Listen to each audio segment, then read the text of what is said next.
Hi there. Later, the little bald man spreading some trans joy.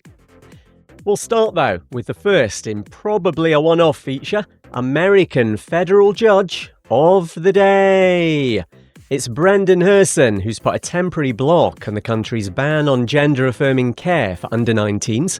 Follows a lawsuit by 6 transgender children aged 12 to 18, plus their parents and LGBTQ plus support groups. WMAR's been hearing from this advocate outside the court where the ruling was made in Baltimore. Well, it's been horrific, I'm not going to lie. And I think what's been hard is to see how this administration is completely targeting one of the most vulnerable populations in this country, and that is trans youth, trans kids, who all they want to do is just be their authentic self. The ban that's now on hold effectively forces trans kids to detransition, preventing access to puberty blockers and hormone therapy.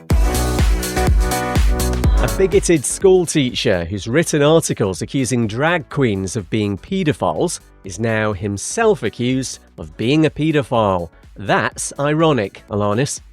Aaron Craig Gleason from Florida is charged with molesting a child under the age of 12.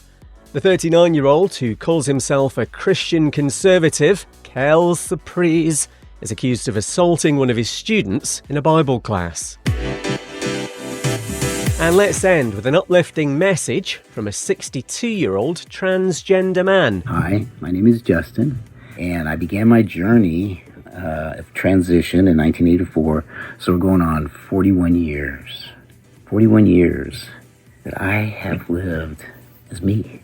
It's been more than I could have ever imagined. This is from Justin's TikTok, and a video that's now had close to 1 million views. Says there has been adversity over the years, but nothing that takes away from the life he's got now. I'm married to the most amazing woman. We're going on 14 years. I'm the proud papa of 12 dogs. And I do own a company, and I've actually been working for myself for 42 years. And he signs off with this advice. To all my young trans siblings, listen to people's advice and wisdom, but don't listen to who they think you ought to be. You listen to yourself. You follow your way. It's your journey. You can find Justin on TikTok as Little Bald Man. Hi there. Later, bigots terrorise children at a pride event. First though, a man considered to be the world's first out gay imam has been shot dead. Muhsin Hendricks ran a mosque in South Africa that was a safe space for queer and other marginalised Muslims. The 55-year-old was travelling in a car when its path was blocked by another vehicle. 2 people fired a number of shots.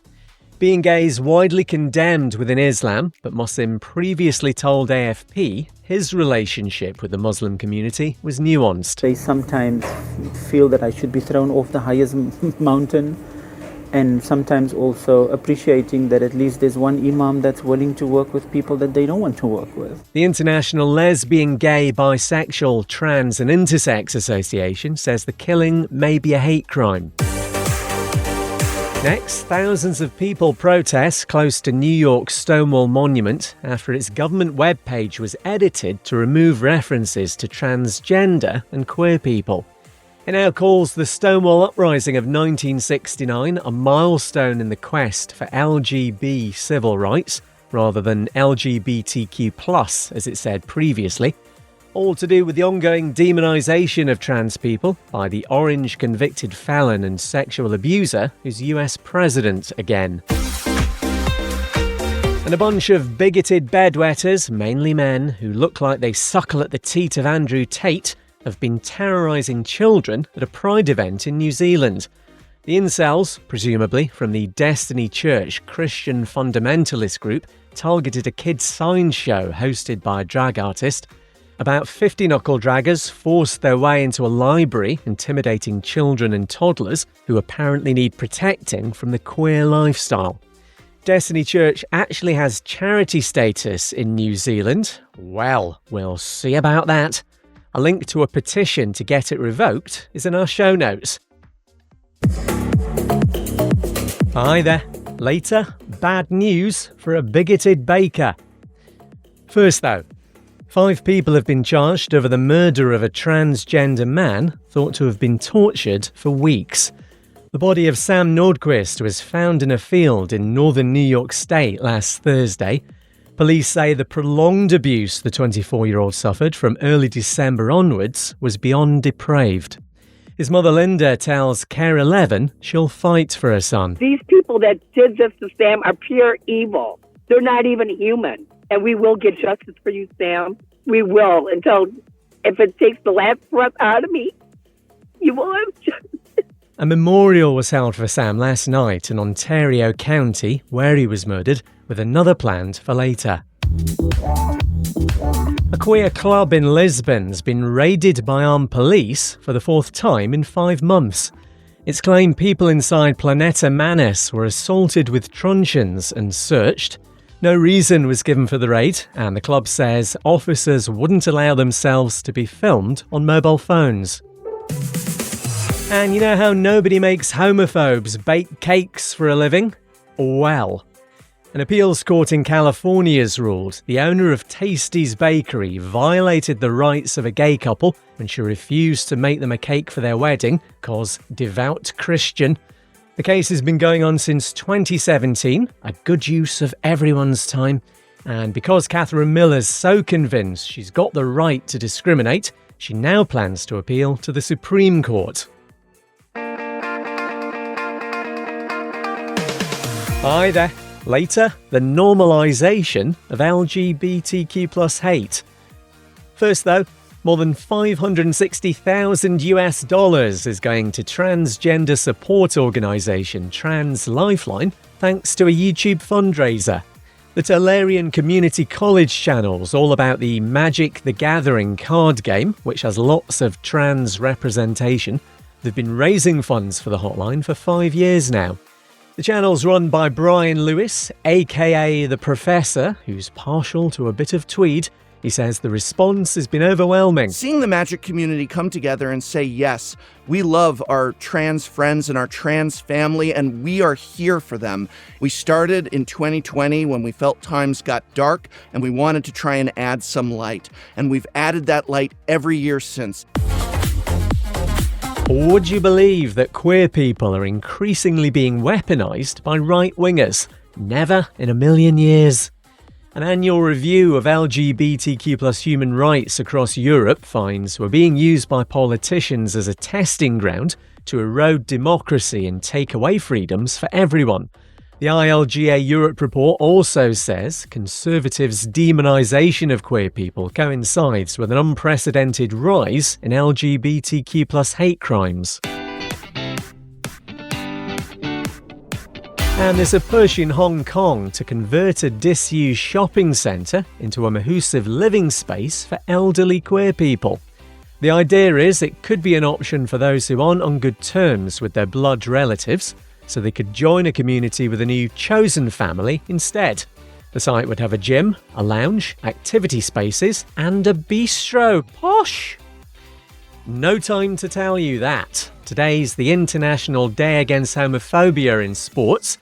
And Gay Times, the Australian Queer Music Festival, won't be happening next year due to rising costs. Hi there. Later, diversity dunces Google and Meta are kicked to the curb. First though, a Christian school in California says the Bible's the reason it will compete in a girls' basketball game involving a transgender player. That's despite a presidential order banning trans athletes from girls' and women's sports in the US. Cornerstone School reckons the Bible says to engage with others in a spirit of kindness and respect, even when we might disagree on certain matters.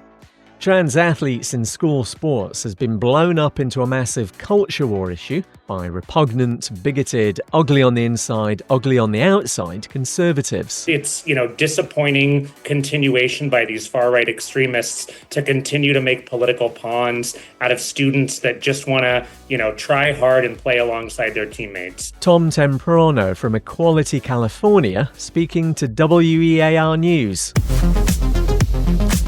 Sydney Gay and Lesbian Mardi Gras says Google and Meta no longer meet its requirements to partner with the event. It's after the tech giants binned off diversity commitments in America, capitulating to the orange-convicted felon and sexual abuser who's US president again. Also, Meta's Instagram and Facebook platforms now allow users to refer to queer people as mentally ill. And posters targeting gay men cruising for sex have been appearing on Hampstead Heath in London. Gentlemen of certain inclinations have been using the park to hook up with like-minded fellows since the 19th century. The posters urge dog walkers to take back the area, while saying gay men should stop cruising there and find sex through an app. No time to tell you that. Queer Britain, the UK's only LGBTQ+ museum's launching an exhibition next month on gay singer Jimmy Somerville and his group Bronski Beat. And what's thought to be London's first LGBTQ+ cinema, the Arsena, opens today. Hi there, it's nearly all America today, just 'cause. Later, the US is more queer than ever. First though, a drag queen suspicious, to say the least, about why an advert for a show was removed from the Eventbrite site. Eric Jaffe, who performs in Philadelphia, says she was initially told there'd been a technical issue.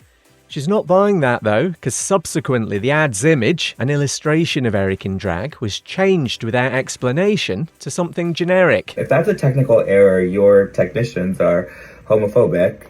If your automated services are designed to do that, then that is corporate suppression of queer and trans art. Eric thinks a bigot complained and Eventbrite just bent over.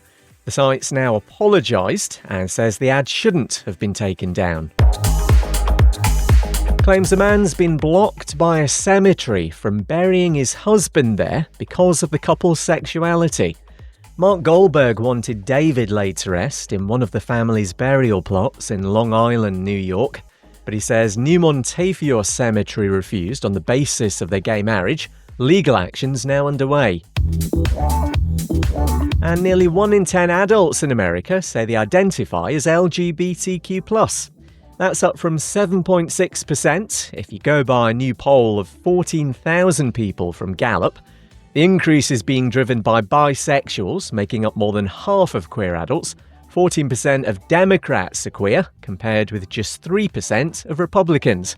I'm sure if Republicans took a truth pill, that figure would rise.